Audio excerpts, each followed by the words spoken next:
মই আমেৰিকাৰ মন্ত্ৰী। মই অসমৰ মন্ত্ৰী।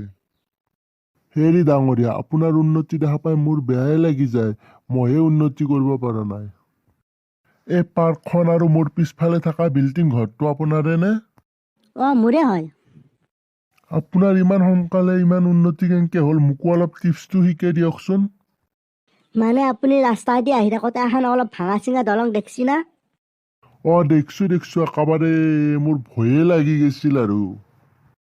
মানে সেইখন দলঙৰ নামৰ 500 কোটি টকা আহিছিল, কিন্তু মাত্ৰ মই 10 কোটি টকা দি বনাই থৈছোঁ আৰু কিবা কৰি, বাকীখিনি টকা দি আৰু এইবিলাক কৰিছোঁ আৰু। হয় নেকি? দিয়া পিছে এতিয়া মই যাওঁ দে। কি হে ডাঙৰীয়া, আপোনাৰ দেখোন মোতকৈও উন্নতি হ'লে অসমহান ৰাজ্যত আপোনাৰ ইমান ডাঙৰ ঘৰ, কিন্তু কেনেকৈ এনেকৈ উন্নতি হ'লে আপোনাৰ? মানে আপুনি আহি থাকোঁতে এটা নদী দেখা পাইছি না? পাইছোঁ নদীটো দেখা পাইছোঁ।